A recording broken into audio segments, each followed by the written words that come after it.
Not when he called me by my ex's name. Not even when he slurred through a toast that made no sense at all. I looked around the table and saw nothing but silence. A silence that had stretched over years. It was in the way Dad cleared his throat and said, "Just let him be." In the way Mum looked away like if she didn't see it, it wasn't real. But I couldn't do it anymore. I couldn't sit there and smile while Jack drowned and dragged the rest of us down with him.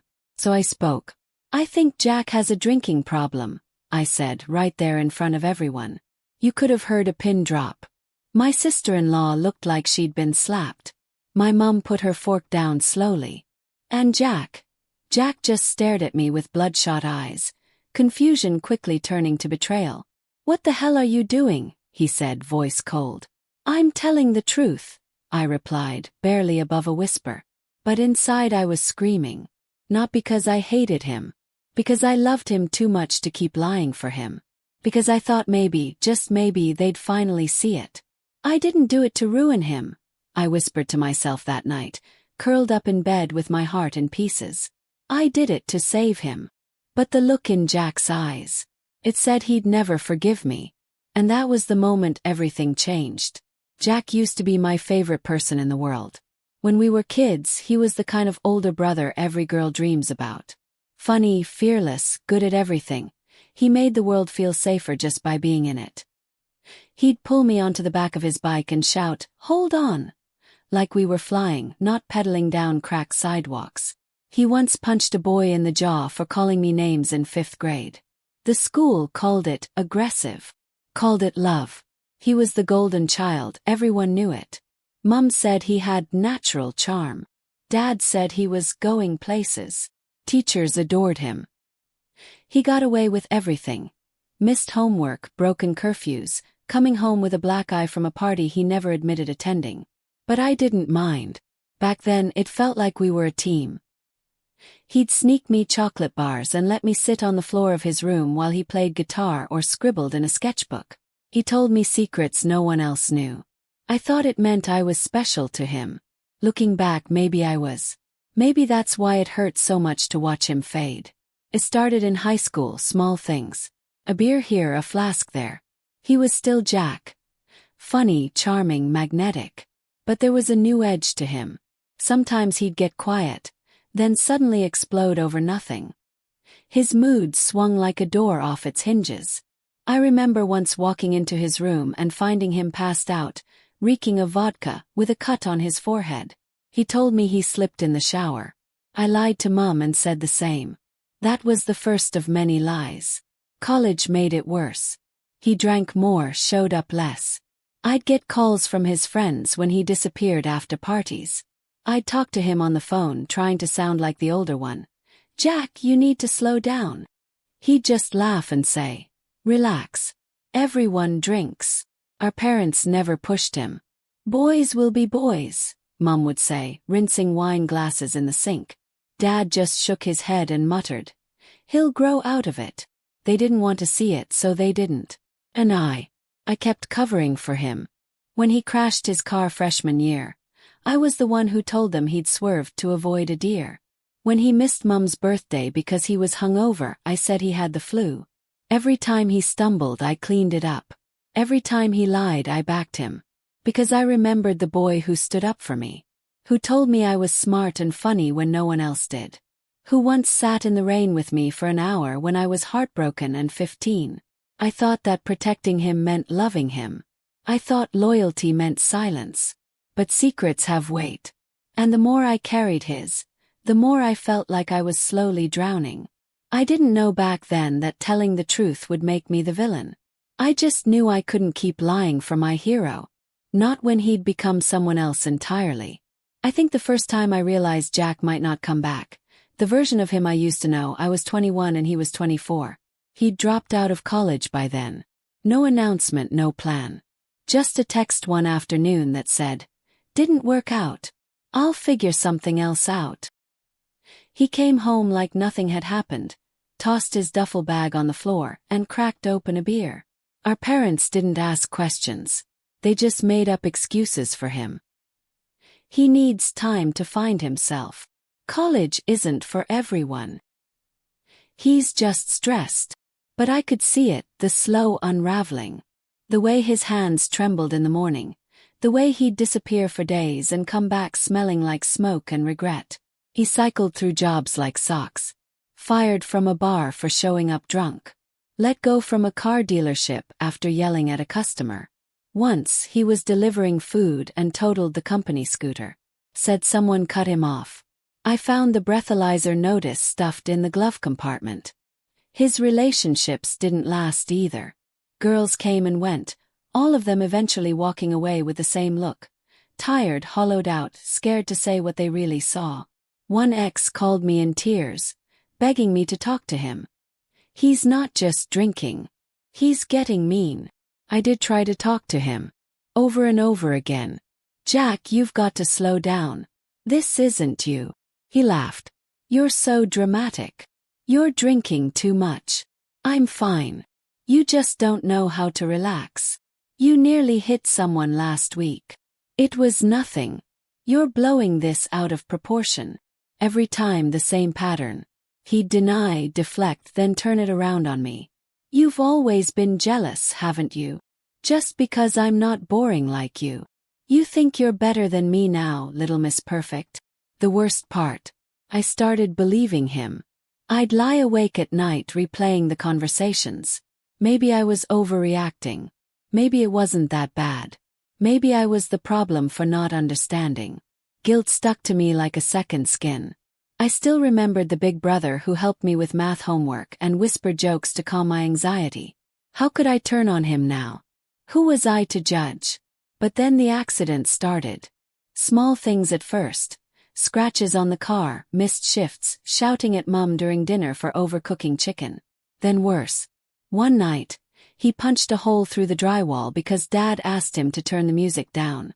Another, he showed up to our cousin's engagement party completely hammered, flirted with the bride-to-be, and got into a fistfight with her brother. I helped ice his hand in the car afterward. He joked through the pain. I didn't laugh. Still, my parents said nothing. That's just Jack, Mum muttered. He's going through something. He's still young, Dad added. Don't be so hard on him. It felt like the whole family had chosen denial over reality, and I was the only one left looking at the truth. And truth, I was learning, is a lonely thing to hold when everyone else prefers a lie. I didn't want to give up on him, but I also didn't know how much more I could take. It was supposed to be a day of honor, of love, final goodbyes. Our father's funeral was held on a cool, overcast morning, gray skies that matched the heaviness in my chest. I had barely slept the night before, going over my short eulogy again and again, praying I wouldn't cry in front of everyone. I wanted to do this right. For Dad. For me. And I hoped, foolishly, that Jack would too. I should have known when he didn't show up on time. We waited an extra 15 minutes before finally starting. People murmured. The priest kept checking his watch. My mother looked around nervously but said nothing. That was her way. Never acknowledge the cracks. Then, right before the second reading, the doors creaked open. Jack stumbled in. I could smell him before I could see him properly. Booze and sweat and something sour. He wore his suit jacket inside out, the tie hanging limp around his neck. His eyes were red, not from tears, but from whatever he'd drowned himself in the night before. Sorry, he slurred loudly, waving to the stunned congregation. Family emergency. He laughed at his own joke, then nearly tripped over a pew. My heart sank to the bottom of my stomach. I wanted to run, to drag him out of the church, to scream into his face and demand what the hell he was thinking. But I just stood there, frozen, as he collapsed beside Mum, who whispered something through clenched teeth. Jack laughed again, loudly. Couldn't do it. I couldn't stay quiet this time. After the service, when we gathered for the reception in the church hall, I pulled Mum and a few close relatives aside. My voice trembled, but I didn't stop. This isn't new, I said. He's been drinking like this for years. I've covered for him, made excuses, cleaned up his messes. And he still refuses to get help. They just stared at me. I'm telling you this now because I can't carry it anymore. He needs help. And if you keep pretending this isn't happening, you're part of the problem. Silence. A long, thick, painful silence. Then my uncle, the one who always told bad jokes at family dinners, muttered, "It's not really the time or place, is it?" Mum looked at me, not with concern, but with fury. "How dare you bring this up today, of all days? This is your father's funeral, not a stage for your personal drama." My mouth opened but nothing came out. I felt like I'd been slapped. "Jack is grieving," she added, her voice trembling with indignation. "We all are." "No," I said quietly. "Jack's drunk. Again." That was it. The line I wasn't supposed to cross. Suddenly everyone had something to say, about my timing, about my tone, about my motives. One cousin shook her head and walked away. Another said, "Maybe he's not the only one who needs help." I felt the tears pressing up behind my eyes, but I refused to let them fall. I stood there alone while the people who were supposed to have my back turned theirs instead. Jack. He wasn't even in the room anymore. He'd wandered outside to smoke or drink or maybe both. And me.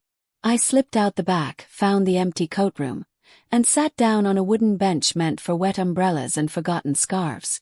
There, finally alone, I let myself cry. Big, angry, gut-deep sobs. For my father who was gone. For my brother who was disappearing. For my family who didn't want the truth. They wanted peace, even if it was built on lies. That moment changed everything. Because that was when I realized. I wasn't just angry. I was done. Done hiding his shame. Done bending myself to protect their comfort. Done waiting for someone else to speak up. I had spoken. And they chose silence. And behind that silence was rage. I thought telling the truth would set something right. I didn't expect applause, but I didn't expect war either. After that night, Jack didn't say a word to me. Not at the reception, not the next morning, not even when Mum pulled me aside and whispered, "Maybe you could have picked a better time." A better time. He'd stumbled through our father's funeral, red-eyed and reeking of whiskey. Slurred through a speech that was more about his own pain than Dad's life. Cried loudly, then laughed at his own tears. People were staring, whispering. And still, everyone looked at me like I was the one who'd ruined the day when I finally said, "This isn't grief. This is alcohol. He needs help." But help was the last thing anyone wanted to talk about. And Jack. He vanished. No texts, no calls, no acknowledgement. Until he began speaking without saying a word. First came the cold shoulders. Cousins stopped replying to my messages. My aunt, who used to send me birthday cards, suddenly forgot this year. A mutual friend of ours messaged me late one night. "Hey. Just wanted you to know Jack's been telling people some stuff about you. Says you've always hated him. That you're making things up because you're jealous." Jealous. That word kept coming back. As if I'd spent years covering for him, crying over him, begging him to get help because I wanted what he had. As if ruining our family harmony was some petty revenge fantasy. Kept my head down. I tried not to react. But then it got worse. He shared a screenshot. An old private message I'd sent him years ago when I was depressed, venting about work and life.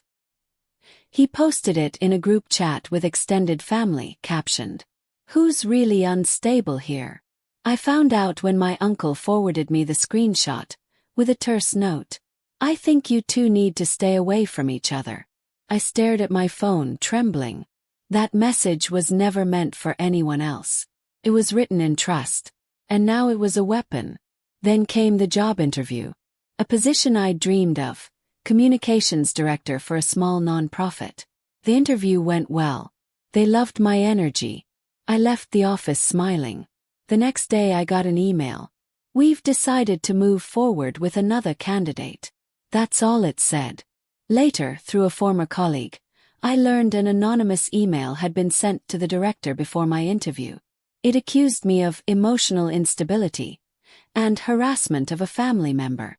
The timing was no coincidence. The wording, familiar. I wanted to scream. I wanted to disappear. But mostly I felt heartbroken. Because it wasn't just the career sabotage or the rumors or the public shaming. It was losing him. It was realizing that the brother I'd once adored had turned me into his enemy. That he was more interested in destroying me than saving himself. That the truth I told to help him had been twisted into a betrayal he would never forgive. Sometimes I wondered if I should have stayed quiet. Played along. Let the silence continue. But then I'd look at myself in the mirror. Eyes tired but clear, and remember. I wasn't the one lying anymore. Even if it cost me everything, I had finally chosen truth over illusion. And Jack. He had chosen revenge. After Jack's revenge, the silence became louder than any scream. Family chats. I left them. No one noticed. Cousins stopped inviting me to birthdays. Mum sent one message. Let's all just move on, and then nothing else. And me. I unraveled. I stopped going out. Lost weight. Couldn't sleep without waking up in a cold sweat, replaying everything I'd said, everything I could have done differently. Was I cruel? Did I humiliate him? Was I wrong to speak? Some nights I'd whisper apologies to no one. Other nights I stared at my phone waiting for someone, anyone to say, "You did the right thing." But no one ever did. I didn't just lose my brother. I lost the version of my family I thought existed. The illusion that love meant protection, honesty, support. I learned love could be silent. Love could be blind. Love could turn its back on you to keep one person comfortable. The pain sat in my bones. Heavy aching. I'd walk into work and fake smiles, but I felt hollow inside. I cried in the shower. In the car. In grocery store parking lots. I cried because I missed him. I cried because I didn't recognize him anymore. I cried because no one else did. For a while, I didn't know who I was without him. My life had revolved around shielding, saving, fixing. Without that, what was left? Then, slowly, I started writing. Nothing dramatic. Just a few lines each morning. A journal, tucked in the drawer beside my bed. At first it was all grief and guilt. Then came clarity. Rage. Then one day forgiveness, not for him but for me. Found a therapist. I nearly cancelled the first 3 sessions. Too embarrassed to admit I'd let someone break me this much. But in that quiet room, with someone who didn't take sides, I began to breathe again. And Emma, my old roommate from college, never stopped checking in. Even when I didn't answer for days. Even when I said, "I'm fine," with that shaky voice that screamed otherwise. One afternoon over coffee I told her everything. The funeral. The fallout. The fear. She took my hand and said, "You didn't destroy your family. You just stopped lying for them." That sentence cracked something open in me. 'Cause she was right. I didn't lose my brother the day I spoke the truth. I lost him the day he chose the bottle over everything else, including me. I didn't break the family. The silence did. I stood up for myself, for honesty, for a chance at something better. And though I walked away with fewer people beside me, I was no longer carrying a weight that was never mine to hold. In losing him, I had finally saved myself. It's been almost a year now. The ache doesn't visit me every morning like it used to. Some days it doesn't come at all. I have a new job, communications coordinator at a nonprofit that actually values honesty. My boss once told me, "I like how direct you are." I nearly cried in the staff kitchen when she said that. After everything I went through, it felt like a kind of redemption. My circle is smaller now. No more forced family events or pretending to laugh at cousins' awkward silences. But the people left in my life see me, really see me. I've got Emma and a few new friends from work. We go out sometimes or just sit around eating takeout and talking about everything and nothing. There's no drama, no eggshells. I still think about Jack. Sometimes when a certain song plays. Sometimes when I pass a bar on a Friday night. But I don't hope for a call anymore. I don't replay fake apologies in my head. I've stopped writing letters I'll never send. I used to think forgiveness meant welcoming someone back. Now I know it just means letting go of the part of you that's still waiting to be chosen. And I've let go. I'm learning to trust myself again. I've stopped apologizing for setting boundaries. I no longer mistake loyalty for silence. Family isn't always the people who share your name. It's the ones who show up with kindness and truth, even when it's hard. What happened with Jack hurt, changed me. But it also saved me from a life of shrinking to keep someone else comfortable. I'm not who I was before. I'm stronger now.